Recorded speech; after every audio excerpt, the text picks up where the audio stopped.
फिर परमात्मा ने, कबीर परमेश्वर ने उस सिकंदर लोधी के सामने एक और अनहोनी की। सिकंदर लोधी ने स्वामी रामानंद जी, महर्षि रामानंद जी की गर्दन काट दी थी और परमात्मा ने उसके सामने जीवित करके खड़ा कर दिया था, जीवित कर दिए थे। सिकंदर लोधी के साथ बनारस में, यानी दिल्ली से गए थे वो, उसके साथ उनका एक धार्मिक पीर शेख तकी भी साथ था। लेकिन शेख तकी स्वामी रामानंद जी के आश्रम में नहीं गया था, वो रेस्ट हाउस में ही रह गया था, ये कह करके कि मैं उन काफिरों के आश्रमों में नहीं जाता, सिकंदर आप जाइए। अब सिकंदर का तो फांसी गल रही थी, सिकंदर लोधी को तो बहुत भयंकर रोग था और मरता क्या नहीं करता। वो चला गया, ठीक है पीर जी आप विश्राम करो, मैं परमात्मा कबीर जी से आशीर्वाद प्राप्त करने जा रहा हूं। अब सिकंदर लोधी स्वस्थ हो गए, उसके सामने रामानंद जी को जीवित कर दिया कबीर भगवान ने। रामानंद जी के जब उन्होंने कत्ल किया, उनका गर्दन काटी सिकंदर लोधी ने रामानंद जी की, तो उनके शरीर से दो धारा निकली थी, एक खून की एक दूध की। तब उन्होंने कबीर साहब से प्रार्थना की थी रामानंद जी ने कि हे, जब वो जीवित हो गए थे, कि हे प्रभु मेरे शरीर से ये दूध और लहू, ये रक्त कैसे निकला? तो दूध ही निकलना था चाहिए था, या रक्त, दूध भी नहीं हो सकता, रक्त ही निकलना चाहिए था, ये दूध किस लिए निकला? तब परमात्मा ने कहा था कि एक अच्छे सुयोग्य शिष्य की भूमिका, एक दास की भूमिका भी परमात्मा स्वयं ही करके दिखाने हमें आए थे कि ऐसे अपने गुरु के सामने ऐसी भाषा का प्रयोग करना चाहिए।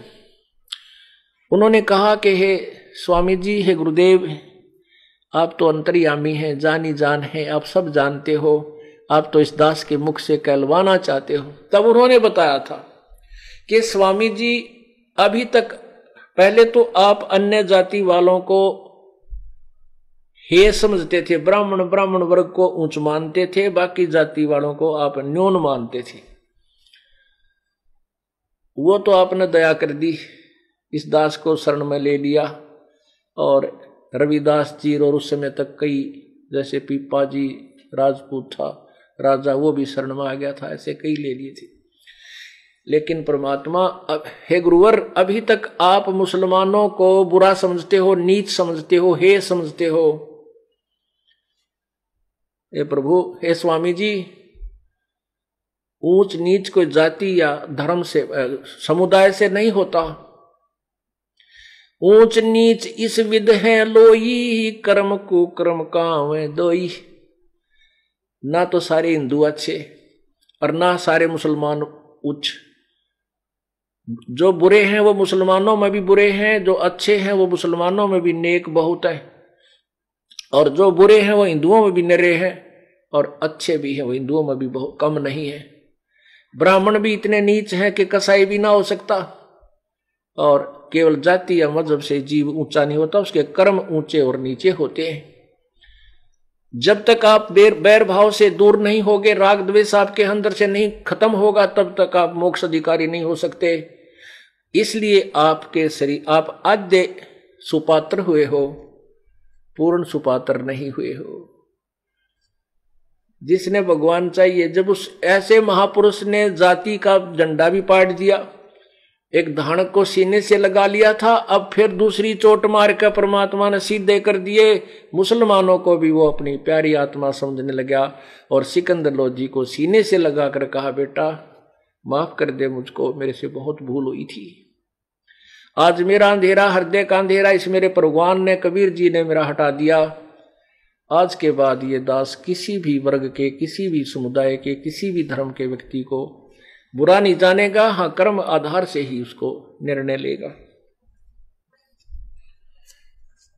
अब सिकंदर लोधी ने सोचा, भाई ये तो भगवान ने पड़ा है, क्योंकि दो चमत्कार एक के चोट में दो चमत्कार दिखा दिए वहीं खड़े खड़े, और फिर भी को उसको भगवान को भगवान नहीं समझा तो फिर अंधा है, वो तो पामर प्राणी है, कृतज्ञ है। लेकिन सिकंदर लोधी क्योंकि राजा जो बनता है वो बहुत अच्छी आत्मा होती है, भले ही वर्तमान में वो अपने स्वार्थवश बहुत पाप कर डालता है, लेकिन फिर भी आत्मा में उसके अंदर कुछ जगह ईश्वर की होती ही है।